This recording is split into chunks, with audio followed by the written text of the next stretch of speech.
ठीक है, ये तो हिंसा की बात रही, लेकिन जिस नेताजी सुभाष चंद्र बोस की मूर्ति पर विधायक ने माल्यार्पण किया था, उसी नेताजी सुभाष चंद्र बोस की मूर्ति को नैहट्टी के विधायक तथा जिला तृणमूल के जो अध्यक्ष है पार्थो भौमिक गंगा जल से शुद्धिकरण करवाए थे या किए थे।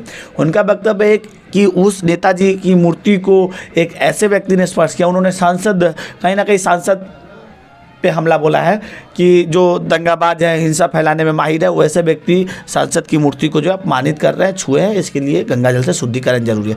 इन सारी घटनाक्रम को किस नज़रिए से आप देखते हैं? जिस नेताजी सुभाष चंद्र की बोस की चरण धूलि के बराबर भी कोई नेता आज का नहीं है जी, उन नेताजी की बोस की प्रतिमा को छू करके ही लोग धन्य हो जाते हैं, अपने आप को गौरवान्वित महसूस करते हैं। ऐसे नेताजी की प्रतिमा को गंगा जल से धो करके वो नेताजी की मूर्ति को शुद्ध नहीं कर रहे थे, वो अपने मन के मैल को धो रहे थे। उनके मन में जो मैल है, जो उन्होंने पाप उस दिन किया, जो एक संवैधानिक अधिकार है भारत के हर नागरिक को, हर जन नेता को, हर जनप्रतिनिधि को उनकी मूर्ति पे माल्यार्पण करने का, उस अधिकारों का जो उन्होंने हनन किया था थोड़ी देर पहले, तो वो अपने पाप धो रहे थे। वो नेताजी की मूर्ति को नहीं धो रहे थे, अपने पाप धो रहे थे। यानी कि तृणमूल कांग्रेस के नेता अपने पाप को धो रहे थे, ये आप कहना चाहते हैं? निश्चित रूप से नेताजी की मूर्ति अपने आप में एक पवित्र चीज़ है, उसको अलग से पवित्र करने की कहाँ जरूरत पड़ गई। अच्छा, पानीहाटी से विधायक निर्मल घोष, आपने शायद वो जो है घटना देखा होगा, दृश्य देखा होगा, जब पानीहाटी के विधायक राज्य के जो मुख्य सचेतक है विधानसभा के निर्मल घोष वहाँ की उपस्थित महिलाओं से कह रहे थे कि आपका बेटा, जो टीएमसी के जो नेता है उनको संबोधन करके, आपके बेटे ने अच्छा जवाब दिया है, बहुत अच्छा उचित जवाब दिया अर्जुन सिंह को।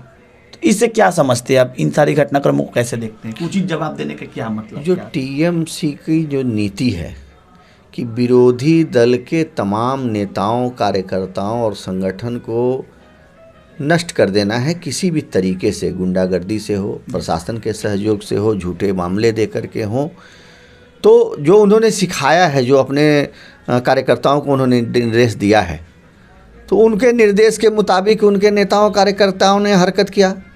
उन्होंने यहाँ विधायक को बाधाएं दी, विधायक के टीम के ऊपर हमला किया। फिर जब वहाँ सांसद पहुँचे उनके ऊपर भी आक्रामक हो गए, उनके ऊपर भी लगभग हमला किया। तो जाहिर है जो उन्होंने सिखाया था, जैसा वो पढ़ाते रहते हैं वैसा उनके चेलों ने किया, तो वो एक तरह से उनका मनोबल बढ़ा रहे थे, उनको कह रहे थे। लेकिन ये जो नीति है तृणमूल कांग्रेस की, इससे आने वाले दिनों में तृणमूल कांग्रेस को ही भारी नुकसान होगा। लेकिन तृणमूल कांग्रेस कह रही है कि चूंकि सामने नगर पालिका चुनाव है और भाटपाड़ा नगर पालिका के अंतर्गत बीजेपी एक सीट भी नहीं पाएगी, जिसको लेकर के जो है हिंसा की राजनीति जो है धार्मिक ध्रुवीकरण की और जो है बीजेपी और बैरकपुर के जो सांसद अर्जुन सिंह वो अपना कदम बढ़ा रहे हैं। क्या जवाब देंगे इसका? लोकसभा चुनाव के पहले भी टीएमसी कह रही थी कि यहाँ भारतीय जनता पार्टी शून्य हो जाएगी जी।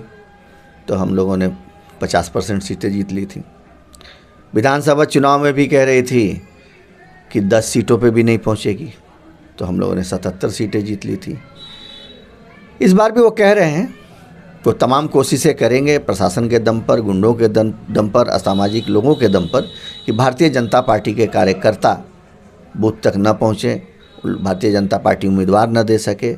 लेकिन अगर उनको डेमोक्रेसी पे यकीन है, उनको अपने वोट बैंक पे, अपने कामों पे अगर यकीन है, तो एक बार ये तो कहें कि हाँ, एक निष्पक्ष टीम यहाँ चुनाव कराए, यहाँ निष्पक्ष रूप से CISF, CRPF, BSF ऐसी फोर्स को लगा के चुनाव करा लिया जाए, तो मैं मान लूँगा कि उनके दावे में कोई दम है।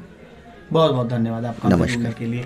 आज गणतंत्र दिवस है, 73वां गणतंत्र दिवस आज है। आज ही के दिन भारत का जो है संविधान लागू हुआ था, लेकिन पश्चिम बंगाल में गणतंत्र नहीं है। ऐसा ही भाजपा के नेताओं का, एकाधिक नेताओं का, सांसद का और विधायक का कहना है कि पूरे पश्चिम बंगाल में किसी प्रकार का लोकतंत्र नहीं है। यहाँ पे जो है विपक्ष को राजनीति करने का कोई अधिकार नहीं है, ऐसा ही भाजपा नेताओं का कहना है। फिलहाल मैं आप सभी को यहीं पे छोड़े जाता हूँ इस घटना पर।